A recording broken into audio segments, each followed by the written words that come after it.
And welcome back. So, continuing where I left off.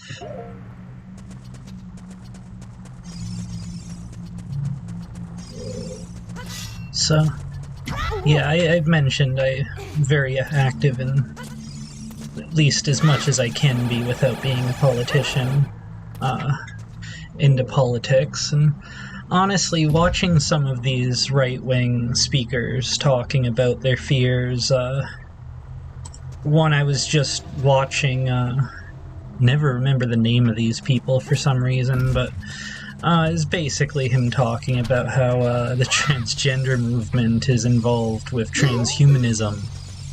I'm guessing because he's made a word association of the trans prefix. I don't know what else the reason would be. The ranting he was going on about it's the beginning of turning us all into machines or something like that. And I, like, when COVID started, I started realizing, like, these people are psychotic. There's no better word for it. They seem almost like I've had terrifying dreams before. I've watched too much Star Trek and then dreamt about the goddamn Borg, but I try not to let that leave the realm of sleep. And it seems like these people are just so willing and ready to believe something terrifying in the background, and it's actually surprising to me that I have talked with liberals who seem to think that conservatives would never be into Star Trek or any form of sci-fi simply because it's all about, like, the whole Star Trek universe is pure socialism. It's technically even worse than that, completely moneyless society, so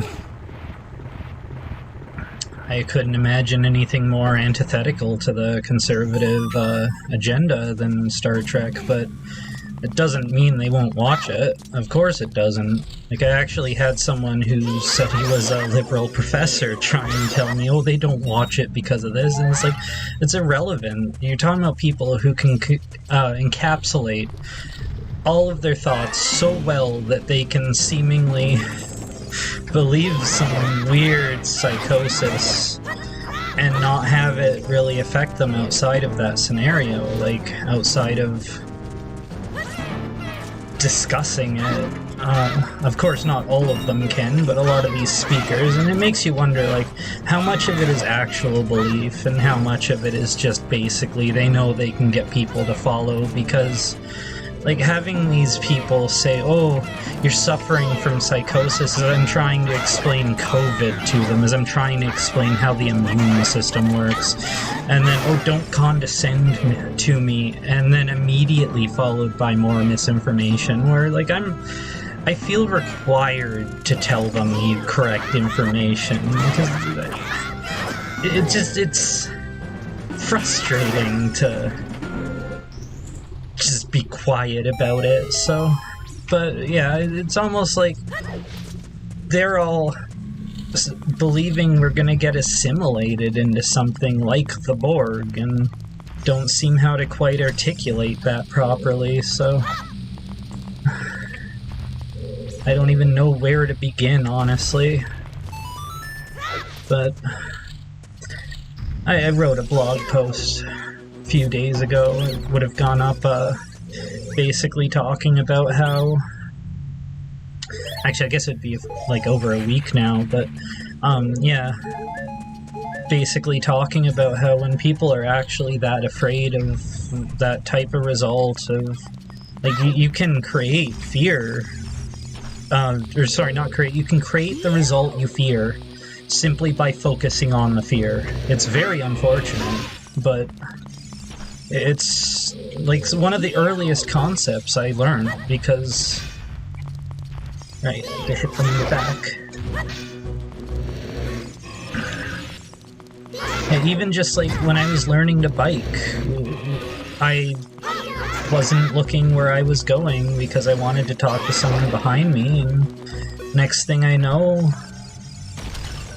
I crash into a fire hydrant. Like, it's largely about what you're focusing on. Like, biking, I think, is a prime example because it's so natural. It's from what I've read, apparently physics doesn't even fully understand how a bike even stays up yet, but just once you've learned how to bike, it's honestly so natural to just know how to steer, know how to keep the bike upright, know how to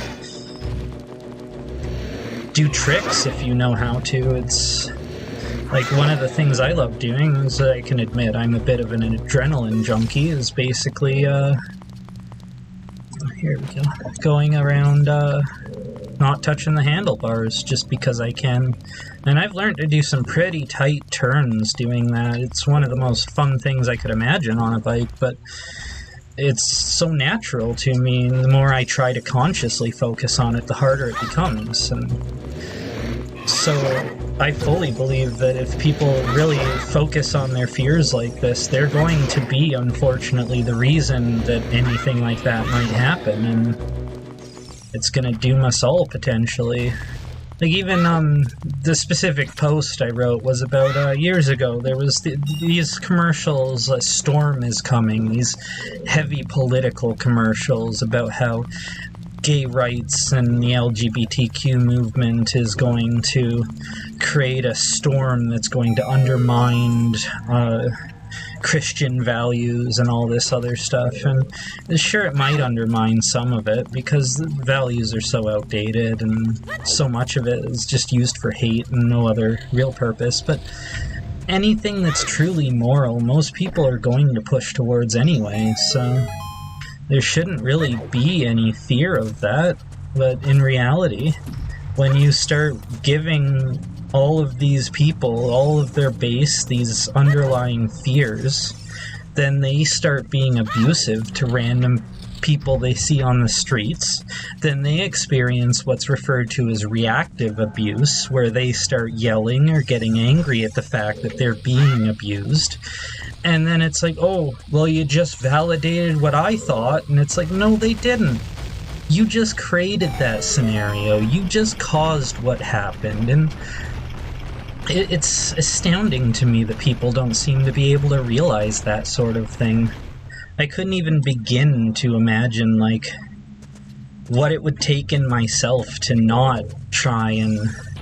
Like, I know when I was younger, I had a lot of trouble with self-awareness because of the abuse, but, like, at this point in my life, I couldn't imagine what it would take to get back there. Like, even in the most stressful situations I could imagine, I don't seem to lose that anymore. But that's one of the core things that I wonder if that's sort of what's going on, is I firmly believe that there's a lot of abuse going on in these Christian families, and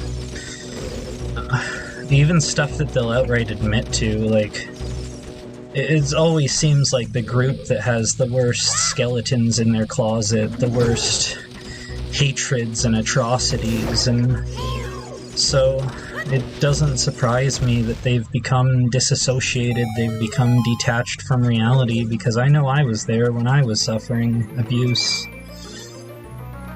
And I just know I've tried to see past it as much as I can, but it just makes it so hard to figure out, because it's like, on one hand, it's like I don't want to fully blame them, but on the other hand, they clearly, some of them, especially the most vocal of them, fully seem to understand this. They fully seem to know what they're doing.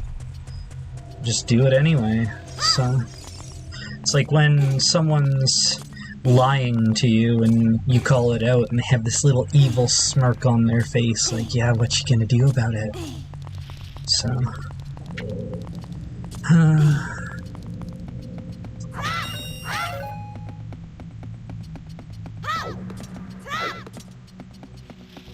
I think I'm making pretty good progress so far, at least.